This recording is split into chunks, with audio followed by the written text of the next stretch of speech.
Being quiet doesn't mean you're weak. It means your mind is wired to process the world deeply before reacting to it. If you've ever been misunderstood because you're not loud, not fast, not constantly on, subscribe to True Self Psychology. This channel is for you. Here's what's really happening in your brain. You don't talk just to fill silence. You think before you speak. You notice details other people miss. After social events, you feel drained even if you enjoyed them. You prefer a few meaningful connections over many surface-level ones. You're often told, "You're too quiet. You should speak more.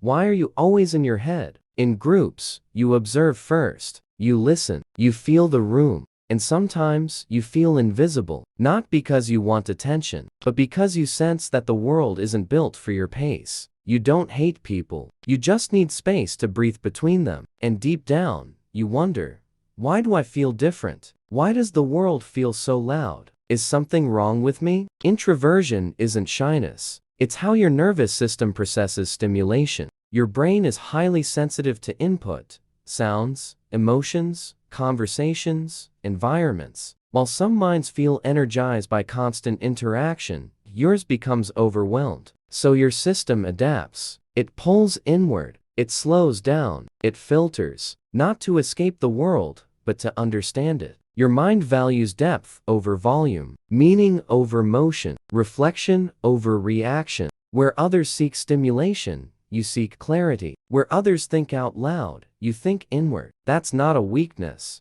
That's a different operating system. This video isn't about turning you into an extrovert. It's about understanding the hidden strengths and struggles of the introverted mind. You'll learn why you feel drained after socializing, why silence feels natural to you, why your mind is always active, and why introversion is often misunderstood. By the end, you won't feel broken. You'll feel recognized. Here's the truth most people never tell introverts. Your quietness is an emptiness. It's density. Your mind holds more than it shows. You notice emotional shifts. You sense tension before words are spoken. You feel meaning between sentences. You don't rush to speak because your mind is already full. And in a world that rewards speed, noise, and visibility, your stillness feels invisible. So people mislabel it. They call it insecurity, passiveness, lack of confidence. But introversion is an absence. It's internal richness. You don't lack presence. You experience it inwardly. When this difference goes misunderstood,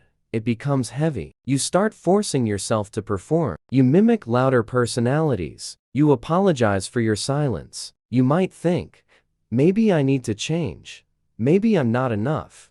Maybe I should be more like them. So you shrink what feels natural. You override your rhythm. You exhaust yourself trying to match a world that moves faster than you do. And slowly, you disconnect from yourself. Not because you are weak, but because you were never taught that your way of being is valid. You don't need to become louder. You need to become rooted. Your mind is designed for insight, creativity, emotional intelligence, deep focus. You're not meant to dominate rooms. You're meant to understand them. The world doesn't need more volume. It needs more awareness. And that's what you carry. Instead of asking, why can't I be more like them? Ask, what environment lets me feel most like myself? Not every space deserves your energy. Not every conversation needs your voice. Choose depth. Honor your rhythm. Your power isn't in how much you say. It's in when you speak. Being an introvert doesn't mean you're missing something. It means you experience the world in a deeper layer. So the real question isn't, how do I become louder? It's, how do I stop hiding what's already powerful inside me? If this felt personal, like the video so others can find it. Share it with someone who's quietly misunderstood. And subscribe to True Self Psychology for calm, honest insight into the mind we rarely talk about. You don't need to change who you are. You need to understand it.